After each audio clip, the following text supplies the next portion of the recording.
আল্লাহ রাব্বুল ইজ্জতুল জালাল বলছেন, জিবরাইল রে, তোমাকে আবার আমি পাঠাবো 10 বার 10টা জিনিস উঠাইয়া নিয়ে আসার জন্যে।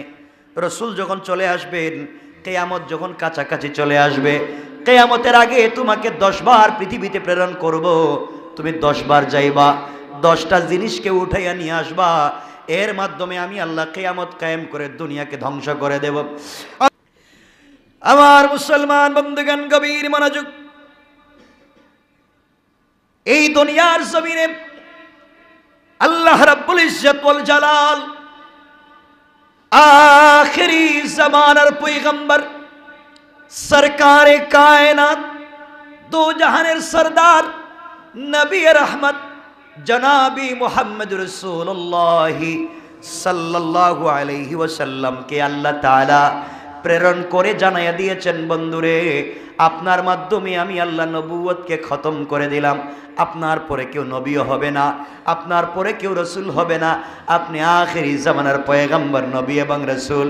কোরআনকে শেষ কিতাব বানিয়ে দিলাম, আপনাকে শেষ নবী রসুল বানিয়ে দিলাম।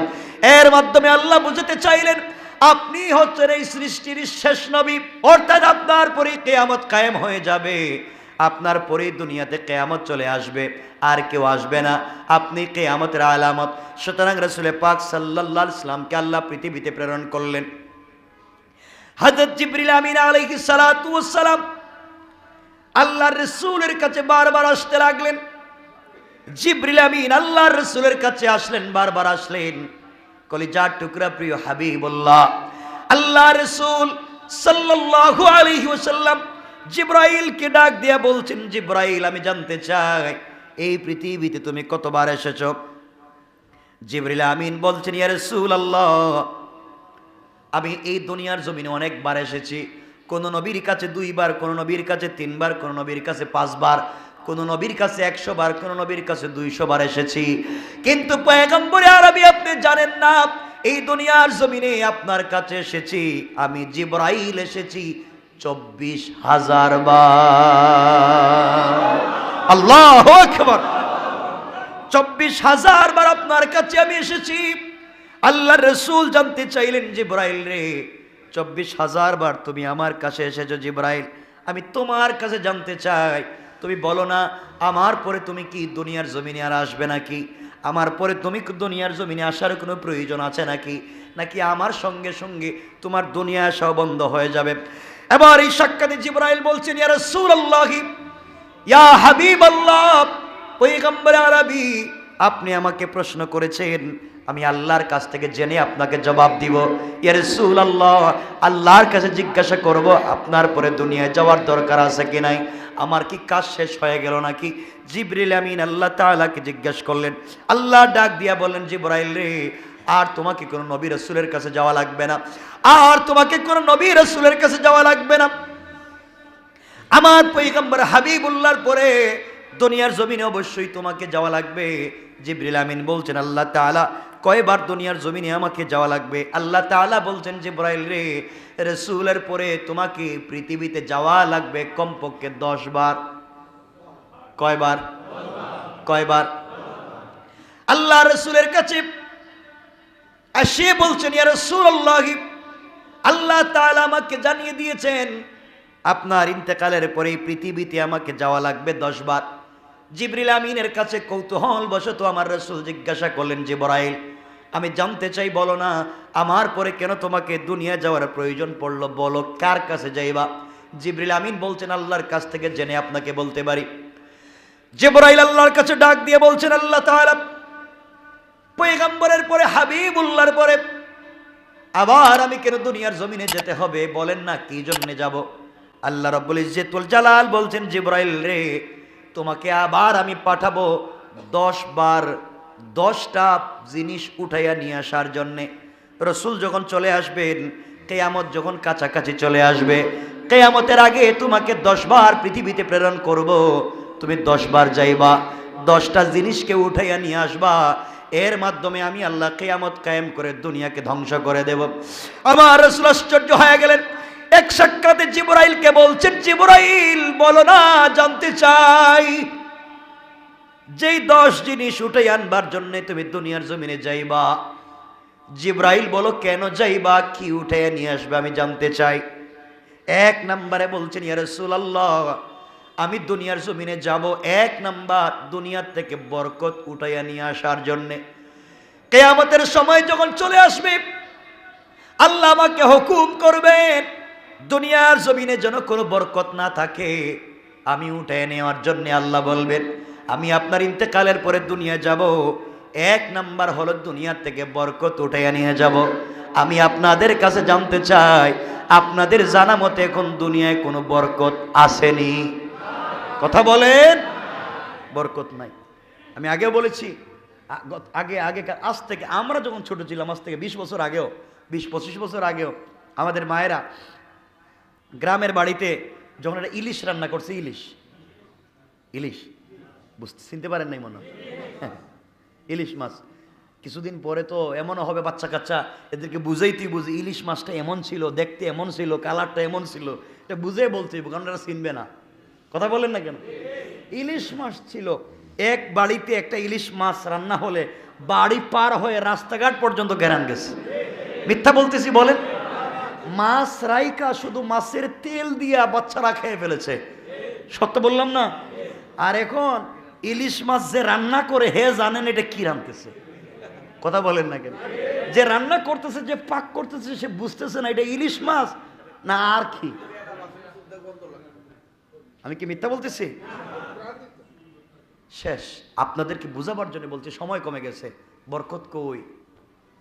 বরকত কোথায়?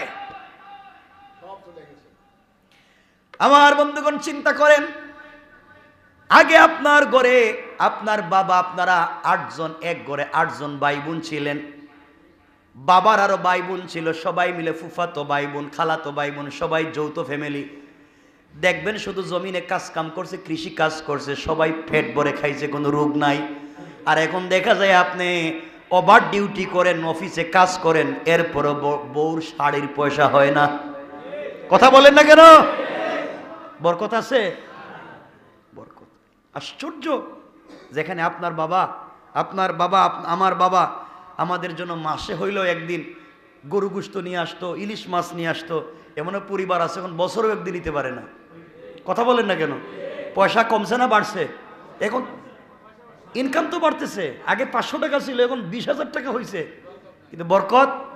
কথা বলেন না কেন? আছে? কথা বলছেন না কেন? আছে? কোন জিনিসে বরকত নাই। আগে হায়াতে বরকত ছিল।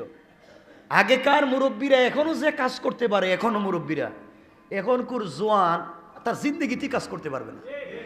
কথা বলেন না কেন? করতে পারবে। মুরব্বীরা এখনো যারা বেঁচে আছেন 60, 70, 80 বছর হয়ে গেছে, ওনাকে দেখতে জোয়ান লাগে।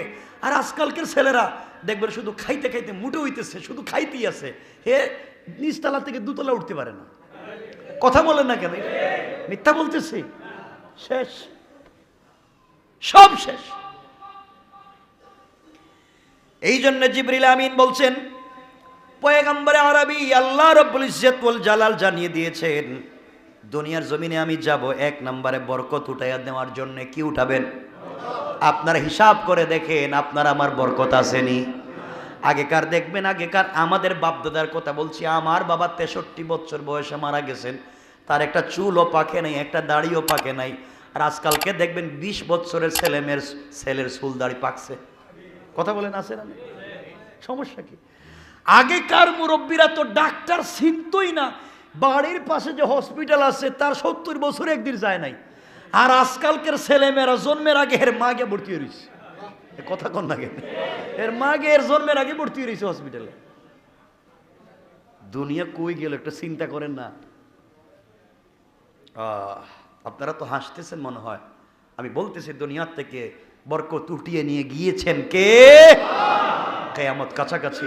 আপনাদের কষ্ট না হলে, আমাদের সময় চলে যাচ্ছে, দেরি হয়ে যাচ্ছে, বললে আমি আটকায় দিব, নাইলে 10টা গুণ বলে দিই আজকে, কয়েক মিনিটে বলে দিলে কষ্ট হবে।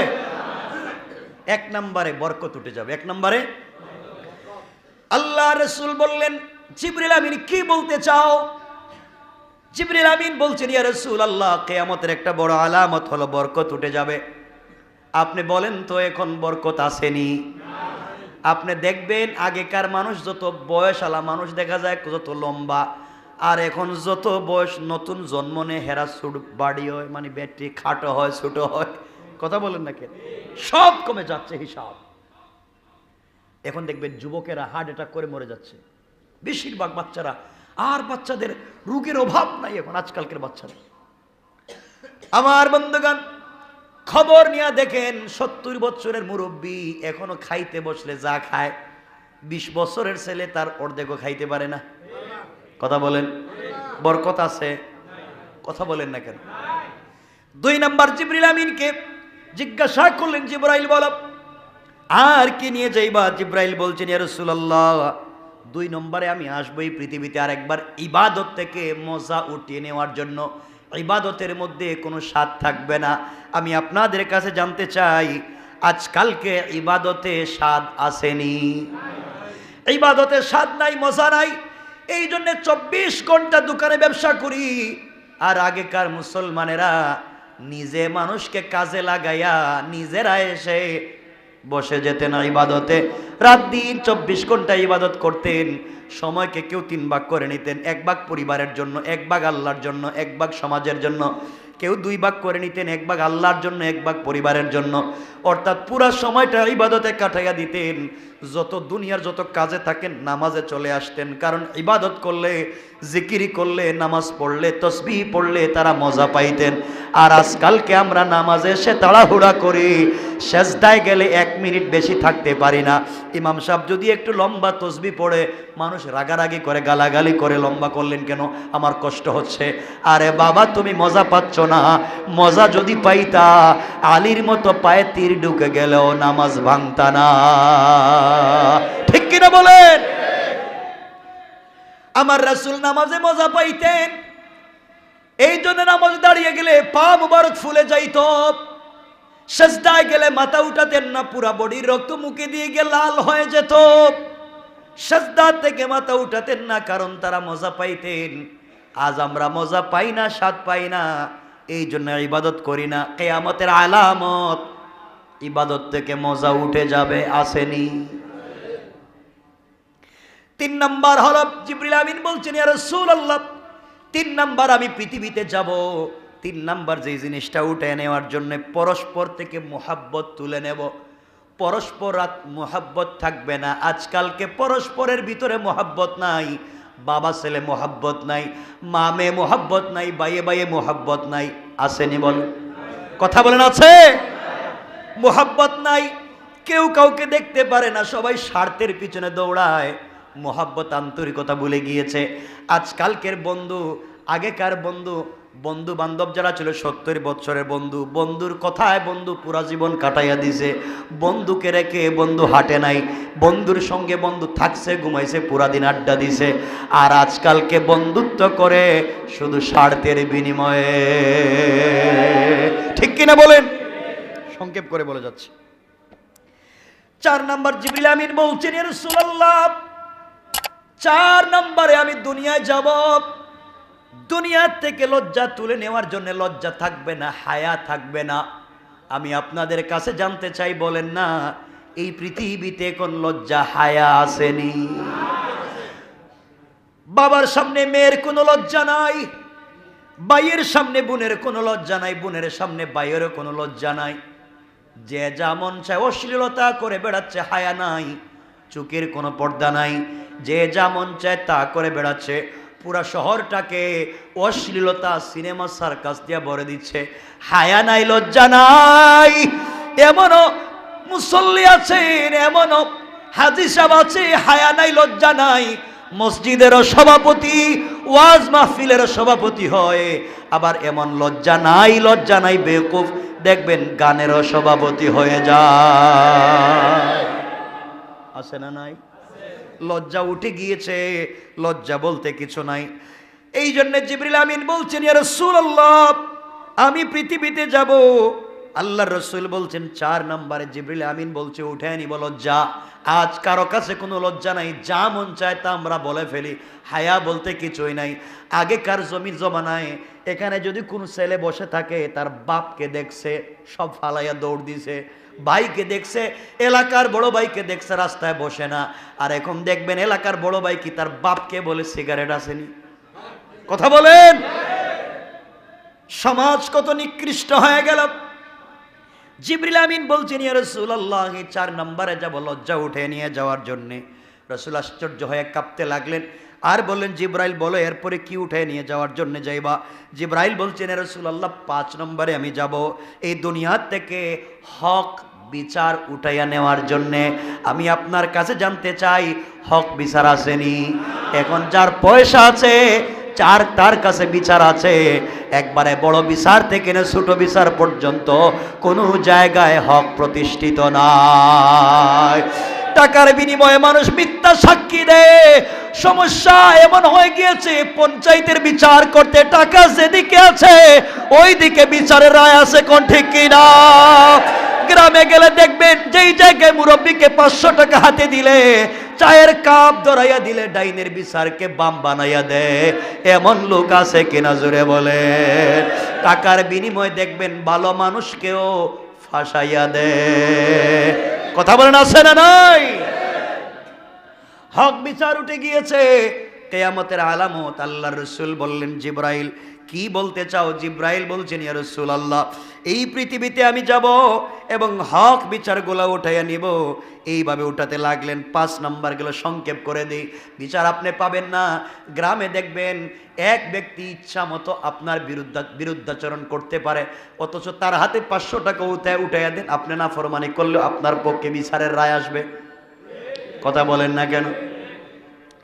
আমার বন্ধুগণ, 6 নাম্বার জিবরিল আমিন বলছেন, ইয়া রাসূলুল্লাহ কিয়ামতের আলামত হলো 6 নাম্বার, সবর এবং ধৈর্য তুলে নেওয়া হবে। সবরও থাকবে না, ধৈর্য থাকবে না।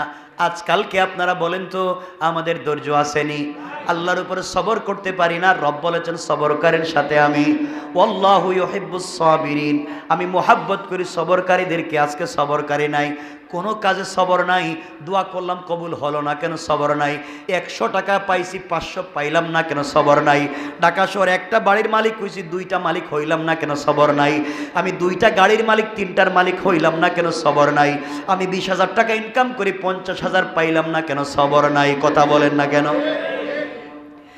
7 নম্বরে জিবরিল আমিন বলছেন, ইয়া রাসূলুল্লাহ 7 নম্বর কিয়ামতের আলামত, কথাগুলো লিখে রাখবেন। 7 নম্বরে কিয়ামতের আলামত হলো আলেম থেকে সত্য কথা তুলে নেওয়া হবে। একদল আলেম এমন হবে, তারা সত্য জানবার পরেও বলবে না। আমি জানতে চাই এই সমাজে এমন আলেম আছে না নাই? সত্য জানার পরেও বলে না, সত্যকে গোপন করা কিয়ামতের আলামত। নিজের মেম্বারে সত্য কথা বলে না, বললে চাকরি থাকবে না। ওয়াজে গেলে সত্য কথা বলে না, হাদিয়া কমে যাবে। এলাকায় গেলে সত্য কথা বলে না, মানুষ তার পিছনে লেগে যাবে। এমন আলেম যারা দুনিয়ার জমিনে সত্য জানবার পরে বলে না, এরা এই সমাজের আলেম নয়, এরা হলো এই সমাজের শয়তান। কিয়ামতের আলামত যারা সত্য জানবার পরে বলেন, আল্লাহর রাসূল বলে দিয়েছেন। জিবরিল আমিনকে আল্লাহ রাসূল জানিয়ে দিয়েছেন। জিবরাইল কি বললা? জিবরাইল বলছেন, ইয়া রাসূলুল্লাহ এটাই তো সত্য কথা। দুনিয়ার জমিনে এমন আলিম হবে, এমন জাননেওয়ালা হবে, সত্য বলবে না। যদি তার ঝামেলা হয়, জীবন বাঁচিয়া চলো। আছে না নাই? 8 নম্বর রাসূল সাল্লাল্লাহু আলাইহি ওয়াসাল্লামকে জিবরিল আমিন বলছেন, ইয়া রাসূলুল্লাহ 8 নম্বর হলো ধনীদের সৎ সাহস উঠিয়ে নেওয়া হবে। ধনীদের মধ্যে, টাকাওয়ালাদের মধ্যে সৎ সাহস থাকবে না। আজকালকে যার বেশি টাকা তার বেশি ডর। যে রিক্সা চালায় তার ঘরে সিসি ক্যামেরা নাই, তার ঘরে আলাদা তালা নাই। যার ঘরে বেশি টাকা, সিসি ক্যামেরাও আছে, আলাদা তালাও আছে, সিকিউরিটি গার্ডও আছে। কথা বলেন না কেন? যার বেশি টাকা তার সাহস কমে গিয়েছে। আল্লাহর রাসূলকে জিবরাইল বলছেন, ইয়া রাসূলুল্লাহ সাহস তো থাকবে না, কারণ সত্য কথা বলবে না, বললে তার ব্যবসা নষ্ট হবে। সত্য কথা বলবে না, তার পার্টি নষ্ট হয়ে যাবে। সত্য কথা বলবে না, তার সম্পদ নষ্ট হয়ে যাবে। এই জন্যে কিয়ামতের আলামত হলো ধনী লোকদের কাছ থেকে সত্য কথা উঠে যাবে। আসেনি এগুলা? 9 নাম্বার, ইয়া রাসূলুল্লাহ আমি কিয়ামতের কাছাকাছি সময় পৃথিবীতে যাব। 9 নম্বর হলো ঈমান উঠিয়ে আনবো, ঈমান থাকবে না, মানুষের মধ্যে ঈমান থাকবে না। আল্লাহ রাসূল আশ্চর্য হয়ে বলেন, কি বলো তুমি? কয় ঈমান থাকবে না। নামাজও পড়বে, রোজাও রাখবে, তসবিহও পড়বে, হজও করবে, যাকাতও দিবে, কিন্তু ঈমান থাকবে না। যাকাত দিবে পাবলিককে দেখাবার জন্য সম্পদের মালিক, হজে যাবে লোক দেখাবার জন্য আমি হাজী সাহেব, মসজিদ মাদ্রাসা দান করবে, দেখো আমাকে দানবীর বলবে, আসলে তার ভিতরে ঈমান থাকবে না। ঠিক কিনা বলেন? এগুলো আসেনি সমাজে? কি নাই বলেন? এখন আরো অনেক কথা, এখানে ঈমান থাকবে না। আজ যদি মানুষের ভিতরে ঈমান থাকতো, মানুষ শক্ত করে কথা বলতো। ঈমান দুর্বলের জন্য কথা বলে না। জিবরিল আমিন বলছেন, রাসূলুল্লাহ কিয়ামতের আলামত ঈমান দুর্বল। এই হলো 9টা। 10 নম্বর হলো, সংক্ষেপ করে করে বলে দিলাম, 10 নম্বর, কারীদের কাছ থেকে কোরআনের তিলাওয়াত তুলে নেওয়া হবে, অর্থাৎ কোরআনকে উঠিয়ে নেওয়া হবে। কোরআন তিলাওয়াত করতে পারবে না। আজকালকে কোরআন তিলাওয়াত করনেওয়ালা কমে যাচ্ছে। আল্লাহ রসুলকে জিবরিল আমিন বলছেন, কোরআন তিলাওয়াত করনেওয়ালা থাকবে না। আগেকার জমিনে দেখেন, আগেকার সমাজে আমাদের যৌথ ঘর ছিল সবার বাড়িতে। ফজরের পরে দেখবেন মা চাচিরা কোরআন তিলাওয়াত করে, চশমা পরে উঠানে বসে, আঙ্গিনায় বসে কোরআন তিলাওয়াত করে। চুকে দেখেন হারিকেন জ্বালাইছে, মোমবাতি জ্বালায়, ফজরের সময় কোরআন তিলাওয়াত করে, বাবাও করছে, মাও করছে। আর আজকালকে দেখা যায় মা 12টা পর্যন্ত ঘুমায়, বাপ 10টা পর্যন্ত ঘুমায়, আর সন্তানেরা সারাদিন ঘুমায়। ঠিক কিনা বলেন? কোরআনের তেলাওয়াত, মিথ্যা বলতেছি এগুলা? কোরআনের তেলাওয়াত উঠিয়ে নেওয়া হচ্ছে। এমন একদিন আসবে রে, এই পৃথিবীতে কেউ কোরআন তেলাওয়াত করনেওয়ালা থাকবে না। পরিবার দেখেন, আপনার পরিবার